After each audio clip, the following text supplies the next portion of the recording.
System website media के सभी दर्शकों का एक बार फिर से स्वागत है। आप सबने सुना होगा कि पहले अखबार छपने के बाद बिका करते थे, लेकिन आज वही अखबार बिकने के बाद छपा करते हैं। पत्रकारिता की ऐसी ही खरीद फरोख्त पर आधारित है सिस्टम वेबसाइट मीडिया के आज का एपिसोड।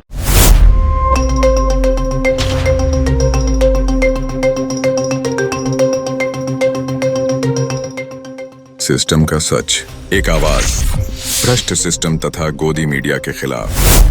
पत्रकारिता को सिर्फ और सिर्फ अपनी ही बपौती समझने वाले, अखबारों के जरिए समाज और सिस्टम को ज्ञान बांटने वाले तथा भारत के लोकतंत्र और लोकतांत्रिक मूल्यों की बोटियां नोच नोच कर खाने वाले पत्रकारिता के गिद्ध जब समाज और सिस्टम को लोकतंत्र का ट्यूशन देने लगते हैं, तब लगता है जैसे द्रौपदी के कपड़े उतारे जा रहे हैं और जुआरी युधिष्ठिर अपनी निर्लज्जता को छुपाने का प्रयास कर रहा है। खबर यह है कि दैनिक जागरण आई नेक्स्ट के प्रतिनिधि उर्फ पत्रकार परमानंद मौर्य ने अपनी अखबारी पत्रकारिता की आड़ में वसूली का एक बड़ा नेटवर्क गोरखपुर के एम्स में तैयार कर रखा था। एम्स के एक इंटर्न डॉक्टर ने यूपी सीएम से लगायत मीडिया तक का ध्यान इस मामले की ओर खींचने की कोशिश की है।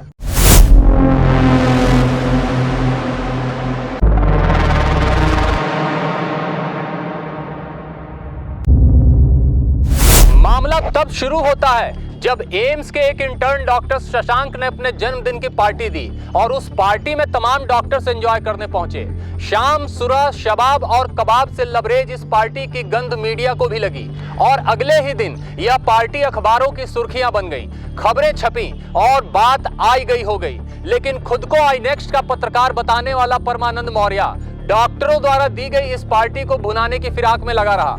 परमानंद ने इस पार्टी की 2 या 3 खबरें प्रकाशित की, लेकिन अब वो इस पार्टी की कंप्लीट वीडियो हासिल करना चाहता था ताकि वीडियो के जरिए ब्लैकमेलिंग का खेल शुरू किया जा सके। पत्रकार परमानंद मौर्य ने डॉक्टर शशांक के मित्र को फोन कर उससे वीडियो मांगा और वीडियो के बदले उस इंटर्न डॉक्टर को एम्स का पेपर परीक्षा से पहले ही उपलब्ध करा देने का दावा करने लगा।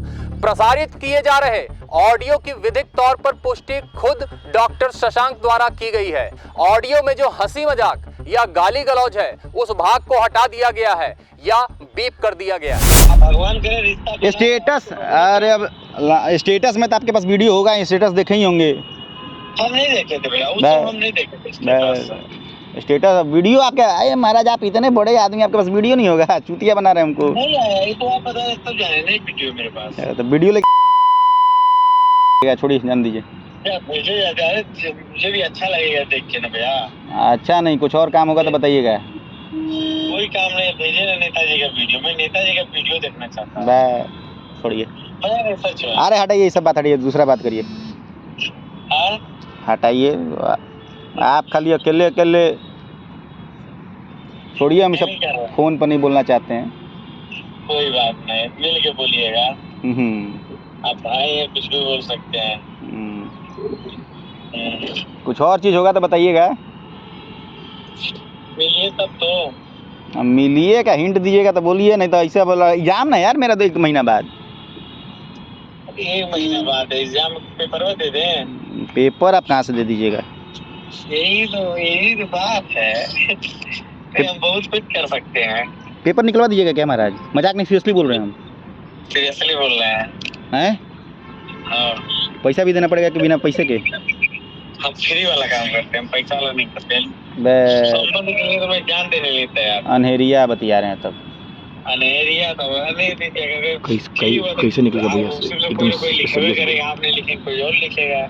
हम मजाक नहीं कर रहे हैं हम। देखिए पेपर के लिए कुछ भी कर सकते हैं, सीरियस हैं। निकलवा दीजिएगा तो बताइए। हम भी मजाक नहीं कर रहा हूँ। आपको लग रहा है मैं मजाक कर रहा हूँ? मैं मजाक कर रहा हूँ। कैसे निकलवाइएगा भैया? ये सब क्यों आपसे हम बताएं कैसे? आपका पेपर से मतलब है ना। जरा रुकिए, अभी पत्रकार साहब की बात पूरी नहीं हुई है। पत्रकार साहब अभी कुछ और भी फरमा रहे हैं। इस कॉल रिकॉर्डिंग को हैंड्स फ्री मोड पर रिकॉर्ड किया गया लगता है, क्योंकि इस कॉल रिकॉर्डिंग के बीच बीच में किसी तीसरे शख्स की आवाज भी सुनाई दे रही है। इस कॉल रिकॉर्डिंग के संबंध में शपथ पत्र देते हुए डॉक्टर शशांक द्वारा इसकी विधिक तौर पर पुष्टि भी की जा चुकी है। परमानंद मौर्य सिर्फ पत्रकार ही नहीं था, बल्कि एक ऐसा चमत्कार था जो पत्रकारिता का बलात्कार कई प्रकार से कर चुका था।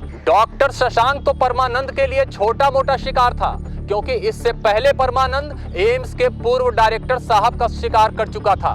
बताया गया है कि एम्स के पूर्व डायरेक्टर साहब ने अपने बच्चों के एडमिशन के लिए क्रीमी तथा नॉन क्रीमी लेयर के मामले में खेल कर दिया था। जब इस खेल का पता अखबारी जगत को चला तो सबने अपने अखबार फिर से रंगने शुरू कर दिए, लेकिन परमानंद तब तक एम्स के पूर्व डायरेक्टर साहब से इस खबर को दबाने की एवज में 5 लाख रुपए वसूल चुका था। ये हम नहीं कह रहे हैं, बल्कि पत्रकार साहब खुद इस बात को स्वीकार कर रहे हैं। इस दुनिया में सबसे इम्पोर्टेंट पेपर है। पेपर दे देंगे। ये स्टेटमेंट फिर से बोलवा, वीडियो दीजिए पेपर वाला। क्या पेपर दे देंगे, वीडियो दीजिए। पेपर कहाँ से? नहीं देंगे पेपर। मान लीजिए मेरा पेपर बनेगा नवंबर के लास्ट में, आप अभी वीडियो दे देंगे, आप बाद में गोला दे देंगे तब? अरे यार, लग रहा है कि आप भविष्य के डॉक्टर हैं, हम आपको गोला दे देंगे। बहुत बड़ा डायरेक्टर को हम क्या हैं आपके लिए? देखिए, डायरेक्टर अपनी जगह पे है, ठीक, लेकिन आप हमारे भविष्य के डायरेक्टर। ए भैया सुनिए ना, सुनने में आ रहा है कि लेके भी नहीं छोड़े आप। तो सही बात है। 5 लाख मिला था ना, सुनने में तो आ रहा है हमको। तो सही है भाई, मिला था। 5 लाख लेके तो बताइए हम कैसे भरोसा करें आप पे? तभी तो एक दिन नहीं छापे हैं। कितने दिन नहीं छापे तो हैं भैया, ऐसा बात मत करिए। जिस दिन मिला था उस दिन नहीं छापे, एक ही दिन का 5 लाख रहा ना। एक दिन का 5 लाख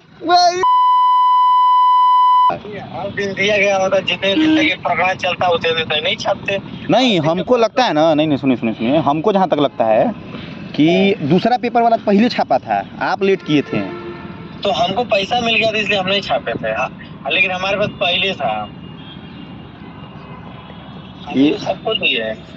ये नए वाला डायरेक्टर से कुछ नहीं कर पा रहे हैं क्या आप? क्या करें, जो कहेंगे वो करेंगे। पुराना डायरेक्टर से लेकिन बढ़िया आपका बन गया था भैया। क्या कहिए जाए बताइए। हमको वीडियो दीजिए, हम आपका पेपर वाला काम कर देंगे, एकदम निश्चित लेंगे। कैसे भरोसा करे भैया, कुछ तो हमको ऐसे। एक बार भरोसा कर लो ना यार, एक बार भरोसा। अच्छा, जो 5 लाखवा मिला है उसमें से कुछ खर्चा पानी करेंगे? हाँ, कर देंगे 5 लाख में से। कितना? अरे कर देंगे 1 लाख हैं? 1 लाख कर देंगे। 1 लाख? ये भैया उतना का मेरा औकात नहीं है, आप डायरेक्टर हैं, हम देखिए स्टूडेंट हैं। उतना का मेरा औकात नहीं है। ये भैया कौन दिया पैसा? अरे बिल्कुल, क्या करेंगे, पहले वो वीडियो भेजिए। तब वो डायरेक्ट थोड़ी देगा यार आपको। तो हम भी तो आपको जानना है। वही तो, डायरेक्ट थोड़ी आपको पैसा देगा। अब तो उनका कुछ नहीं हो सकता भैया। नहीं, कुछ हो सकता है। एम्स पटना से भी जाएंगे क्या? ये नहीं मालूम, अभी तो जांच का विषय, कमेटी क्या रिपोर्ट लगाई है मंत्रालय, उसके हिसाब से ना होगा भैया। तो आपको तो ऊपर भी देना पड़ा होगा, दैनिक जागरण के ऊपर भी, कि सारा अकेले रख लिए क्या है? अकेले रख लेंगे। कॉल रिकॉर्डिंग में आपने अभी सुना कि पत्रकार साहब इस बात पर हामी भर रहे हैं कि वसूली के उन 5 लाख रुपयों को अकेले उन्होंने नहीं पचाया, बल्कि दैनिक जागरण में ऊपर तक इसका हिस्सा गया था। सूत्र बता रहे हैं कि एक बड़े दैनिक अखबार में काम करने वाले गजोधर भैया का हाथ इस परमानंद के सिर पर था।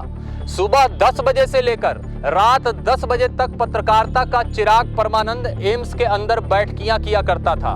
एम्स के आधिकारिक लोगों का इस्तेमाल कर इस परमानंद ने एम्स के नाम से लगभग 1 दर्जन ग्रुप बना रखे हैं। आई नेक्स्ट गोरखपुर की माने तो परमानंद को संस्थान से निकाला जा चुका है, लेकिन बेहयाई की यूनिवर्सिटी का टॉपर रहा परमानंद एम्स के ग्रुपों में आज भी आई नेक्स्ट की खबरें पोस्ट कर रहा है।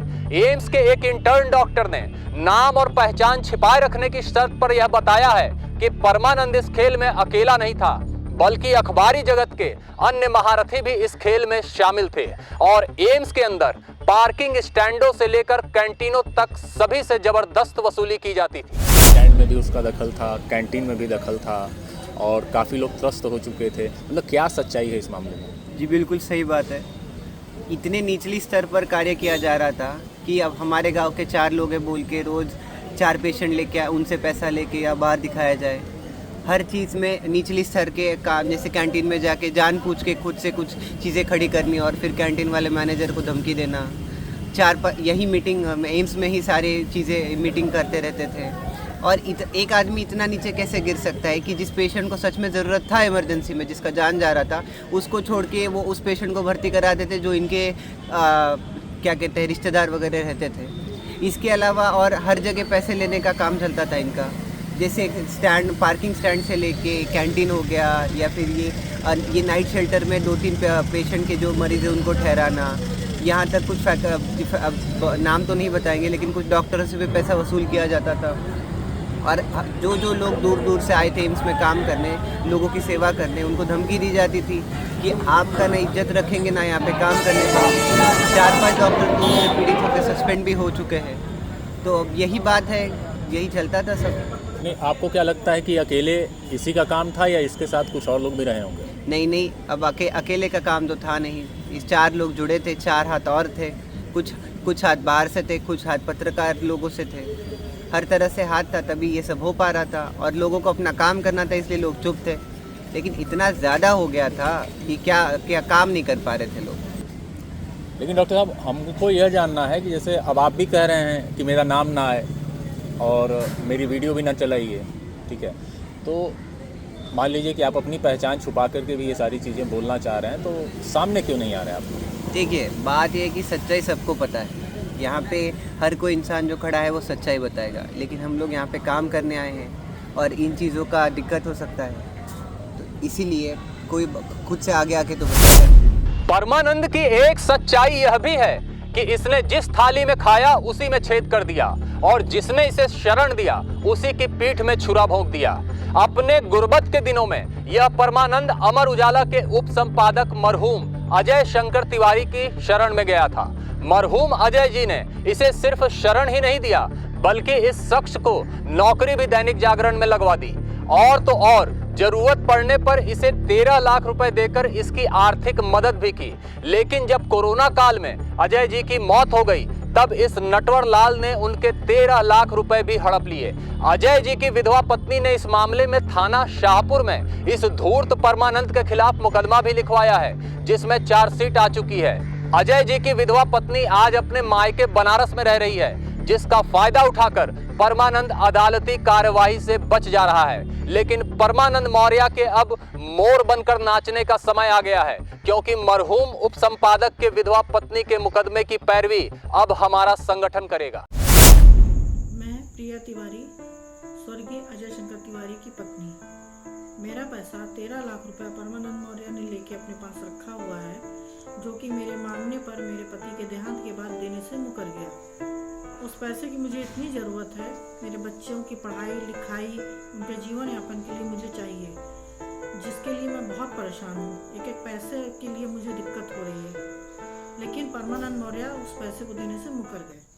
परमानंद के इस करतूत के उजागर होने के बाद गोरखपुर के अखबार जगत में फिलहाल सन्नाटा छाया हुआ है। दूसरों के खिलाफ एक शिकायत और मुकदमे को सनसनीखेज खबर बनाकर अपनी पत्रकारिता का परचम लहराने वालों की पत्रकारिता को फिलहाल सांप सूंघ चुका है। सही भी है, आखिर इस मामले की खबर छापे भी तो कैसे, क्योंकि हमाम में सिर्फ परमानंद थोड़ी नंगा खड़ा है। सबकी हालत वही है जो आज परमानंद की है। लेकिन क्या इस बात की जांच नहीं होनी चाहिए कि परमानंद के हाथ इतने लंबे कैसे हो गए, जो एम्स के स्ट्रांग रूम में रखे प्रश्न पत्रों तक भी पहुंचने का दावा कर रहे हैं? क्या इस बात की जांच नहीं होनी चाहिए कि इस परमानंद की पत्रकारिता के गुरु महाराज कौन हैं और इनके चेलों की मंडली में और कौन कौन लोग शामिल हैं? एक तवायफ अपना जिस्म तो बेचती है, लेकिन अपनी आत्मा को बड़ी ही खूबसूरती से बचा ले जाती है। लेकिन इन अखबारी दलालों के पास अब बेचने को न तो जिस्म बचा है, न जमीर बचा है, न आत्मा बची है और न नैतिकता। इसलिए अक्सर ऐसे लोग अपनी कलम और पत्रकारिता को ही बेचना शुरू कर देते हैं, जिनके खिलाफ सोचने से भी लोग डरते हैं। मैंने सिस्टम में बैठे उन तमाम गिद्धों, राक्षसों और महाबदमाशों के खिलाफ बेखौफ लिखा, बोला और बुरी तरह झेला भी है,